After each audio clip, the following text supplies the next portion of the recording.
Friends, આજે આપણે જોઈશું કે સૂર્ય મંત્ર એટલે કે મંત્ર મનુષ્યના સ્વભાવ ઉપર કઈ રીતે અસર કરે છે તેના વિશે આજે આપણે સૂર્ય સાધના બુકમાંથી થોડોક ભાગ સ્વાધ્યાય રૂપે લઈશું. તો શરીર વિજ્ઞાન શાસ્ત્રીઓ જાણે છે કે શરીરના સંદેશાવાહક જ્ઞાનતંતુઓ બે પ્રકારના હોય છે. એક મગજ પાસેથી સંદેશા લાવે છે અને બીજા મગજને સંદેશ પહોંચાડે છે. તેમને એફરેન્ટ તથા ઇફરેન્ટ જ્ઞાનતંતુઓ કહે છે. આ જ્ઞાનતંતુઓ કોઈ જગ્યાએથી કપાઈ જાય તો સંદેશાઓ આવવા જવાનું બંધ થઈ જાય છે. સવિતા શક્તિ અને ગાયત્રી ઉપાસના વચ્ચે સંબંધ તૂટી જવાના દુષ્પરિણામે આજે ભૌતિક જગતમાં અશાંતિ અને અવ્યવસ્થા સ્પષ્ટ રૂપે જોવા મળે છે. ઉપરોક્ત જ્ઞાનતંતુઓ ફક્ત સૂર્યથી જ પ્રભાવિત નથી થતા. શબ્દશક્તિના આગળ દર્શાવેલા સિદ્ધાંતના આધારે આકાશમાં રહેલા પરમાણુઓને માધ્યમ બનાવીને એક વિશેષ ગતિથી સૂર્ય સુધી પહોંચે છે અને એ મહાપ્રાણને ફક્ત પોતાનો અંતપોકાર જ નથી પહોંચાડતા, પરંતુ ત્યાંથી એમના આશીર્વાદ એટલે કે પ્રાણ ઉર્જા પણ લઈને આવે છે. જે આપણે મંત્રવાળી વિડીયોમાં એ સ્વાધ્યાય વિશે વાંચ્યું છે કે મંત્ર કઈ રીતે જાગૃત થાય. ગાયત્રી ઉપાસનાથી આરોગ્ય, ચૈતન્ય, સ્ફૂર્તિ, બળ, સ્નિગ્ધતા અને પ્રાણશક્તિના ભૌતિક લાભ થાય છે. તો અદૃશ્ય સહાયતા રૂપે આત્મિક શાંતિ, સાધનાત્મક પ્રગતિ અને તેનો દૈવી અનુગ્રહ પણ મળે છે. આને જ ગાયત્રી માની કૃપા એટલે કે સૂર્યની કૃપા પણ કહી શકાય છે. આ કૃપા કેટલી મોટી હોઈ શકે છે એની કોઈ પણ સાધક ઉપરોક્ત વિજ્ઞાન દ્વારા સ્પષ્ટ અનુભવી શકે છે. એનો પ્રત્યક્ષ લાભ શ્રદ્ધાભક્તિપૂર્વક કરેલી ઉપાસનાથી જ મળે છે.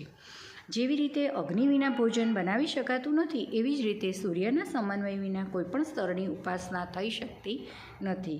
મંત્ર જપ અને સવિતાના પ્રકાશપુંજનો ભાવ, પ્રણવ ધ્યાન તથા ઉપાસના મળીને જ ગાયત્રી મહાત્મ્યને સંપૂર્ણ બનાવે છે અને સાધકને ન્યાલ કરી દે છે.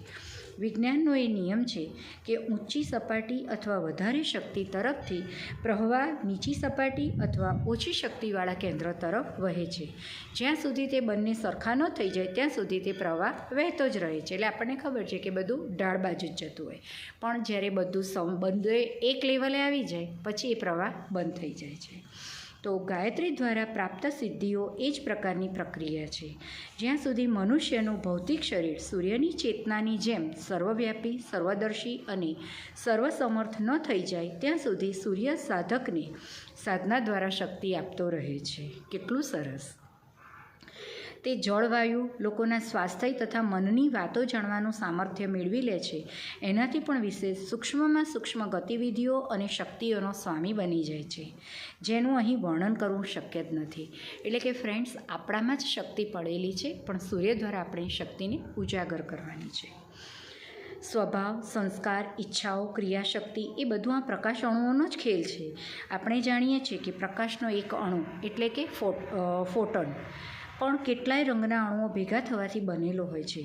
મનુષ્યના શરીરની આભા પણ કેટલાય રંગોની બનેલી હોય છે.